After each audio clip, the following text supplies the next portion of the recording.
I want to stick with the Lakers because I do want to get to Kyle Kuzma also. This is your beat, so what is the latest on Kuzma's status?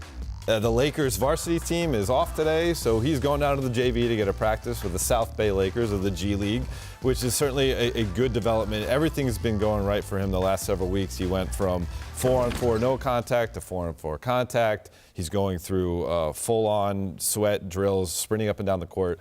You assume with that G League team he will get 5-on-5 full contact, and he's going to be accompanying the Lakers on this road trip.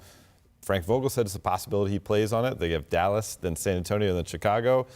I'm not anticipating him playing in Dallas, but the next two games I think is certainly a possibility. Richard, he keeps saying when people talk to him about his recovery, he says, I've been working on this summer and into this recovery the things that the Lakers need. He's like, I'm ready to fill sort of those holes that are there. What do you see him doing in that respect? Well, I just want to see his percentages from three go up, right? I think he's been a volume scorer when they were a young team and they were like, we need people to score. And he was one of the guys that can kind of shoot and do a lot of things, could run the floor, could finish. So I think in this space, he's going to get a ton of open shots. If he shoots 35, 37, we're not even talking about in the 40s. If he shoots 37% from three with all the shots now that Anthony Davis is going to create from a double, with all the bigs that they have down there and just the problems on the offensive glass and the offensive rebounds, you get the kick out. LeBron James, what he does in the pick and roll. If he shoots 38% from three and you combine that with all of his other abilities with Anthony Davis and with LeBron James, now we're talking about a team that is in a position to win a lot of games and win a championship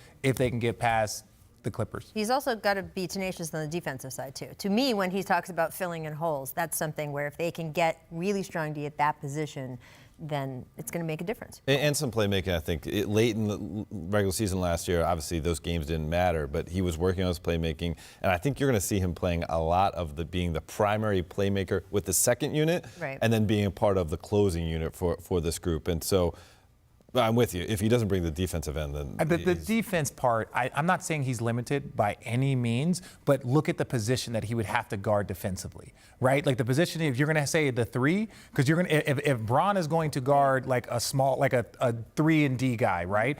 Then that means he's going to have to be guarding the Giannis's, you're not going to put him on a James Harden because you got Bradley, you have KCP, you have guys, Danny Green, you have guys that can play those defensive spots. So defensively it'd be more team defense. So if he does those things, yes, but I don't think he's going to step up and be like this elite defender all of a sudden. I mean, look, Danny Green obviously has a lot of experience defending the James Hardens of the world. Avery Bradley hasn't shown those numbers since he left Boston, basically. Yeah. We'll have to see if he can step into that position. I think they'd like to see some of it from Kuz, though.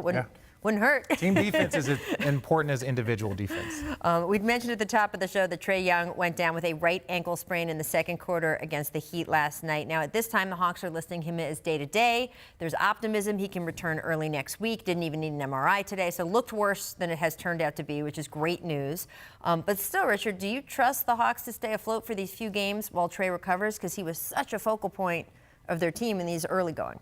No, I don't trust them because they haven't shown me anything that the reason why they got Trae Young is because they weren't a very good team and they got a high draft pick. And Trae Young has been great, played 81 games for them last year. So he's shown health.